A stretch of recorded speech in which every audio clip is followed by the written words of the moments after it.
Assalamualaikum warahmatullahi wabarakatuh. Bismillahirrahmanirrahim. Alhamdulillahi rabbil alamin. Wassalatu wassalamu ala asyrafil anbiya'i wal mursalin wa ala alihi wa sahbihi ajma'in. Sidang penonton dan sidang hadirin yang dirahmati Allah, alhamdulillah bersyukur kita kepada Allah pada kali ini dapat lagi kita bersama-sama. Dan hari ini kita akan bincangkan satu tajuk mengenai niat yang baik. Terlebih dahulu saya juga mengucap terima kasih kepada penduduk-penduduk di Surau Al-Masyitah, Poncong Endah, Poncong Negeri Selangor, yang telah mengizinkan pekarangannya menjadi tempat kita mengadakan program ini. Rasulullah SAW bersabda, "Innamal a'malu binniyat wa innama likulli imri'in ma nawa."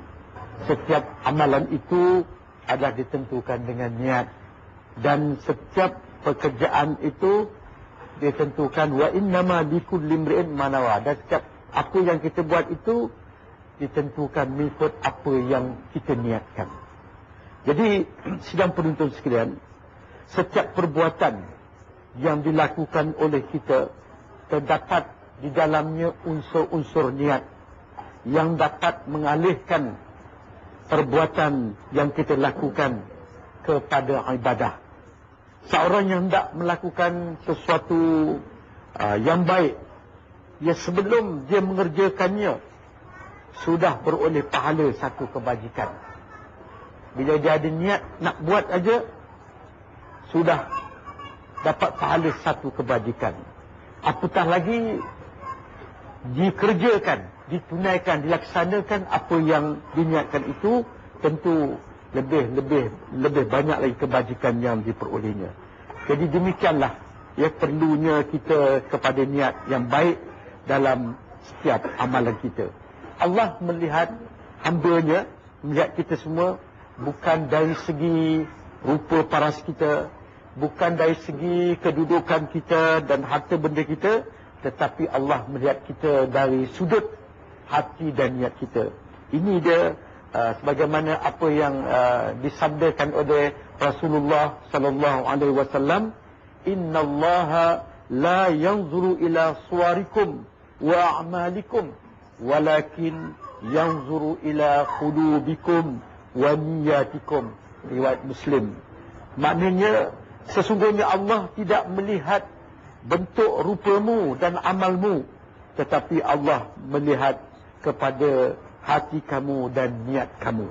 Demikianlah sidang penonton sekalian mengenai niat, ya, yang satu perkara yang amat penting, iaitu niat yang baik. Bila kita niat yang baik, maka kita akan beroleh ganjaran pahala dari Allah Subhanahu wa taala.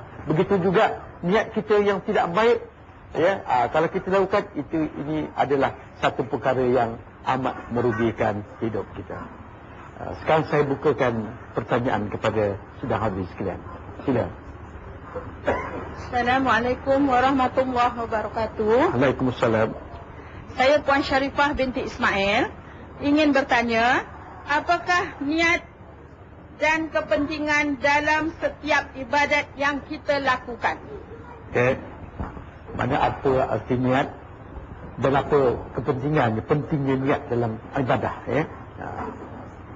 Jadi kalau kita lihat niat ni, arti dia, ya, arti pada nilai hukum syarak lah, ialah bila tergerak hati kita, tergerak hati ke arah sesuatu pekerjaan untuk mendapatkan keridaan Allah Subhanahu Wa Taala.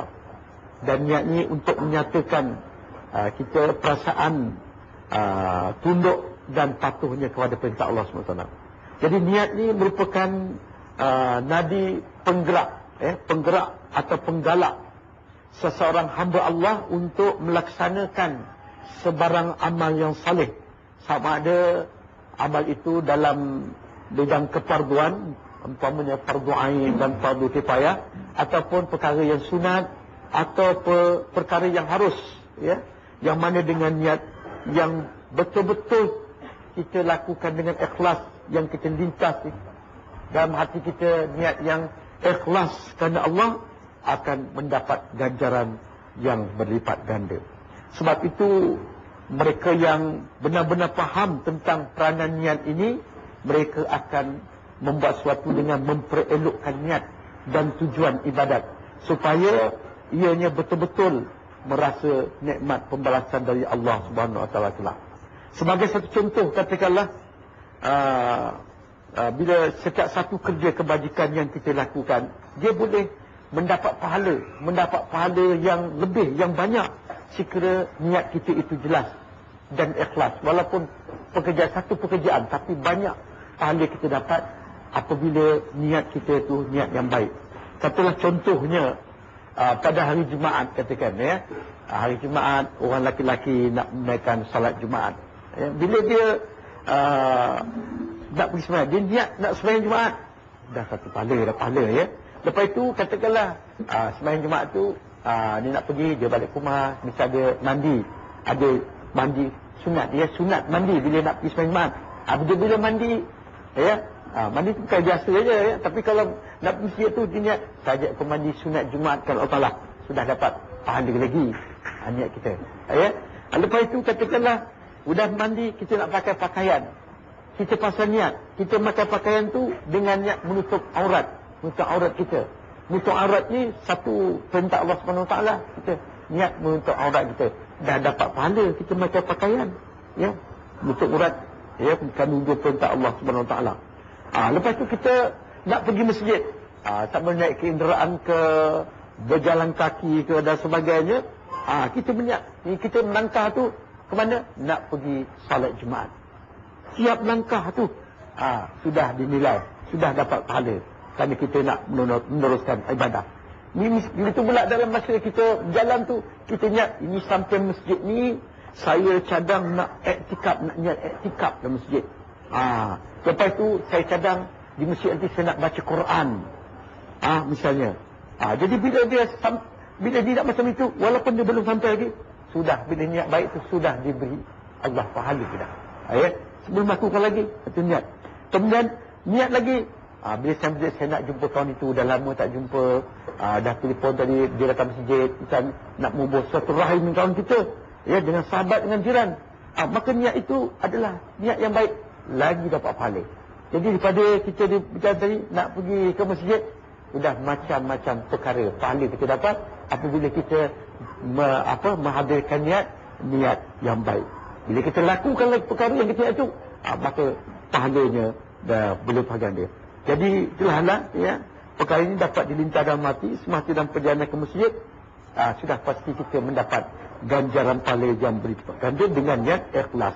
Dengan sebab itu orang yang betul-betul faham, betul-betul konsep ibadah kepada Allah akan menjadi orang yang paling kaya dengan budi pekerti dan jiwa yang tenang dan sabar. Itu yang disebut oleh Rasulullah SAW, niatul mu'min khairun min amali. Maknanya bermula niat seorang mukmin itu lebih baik daripada amalnya.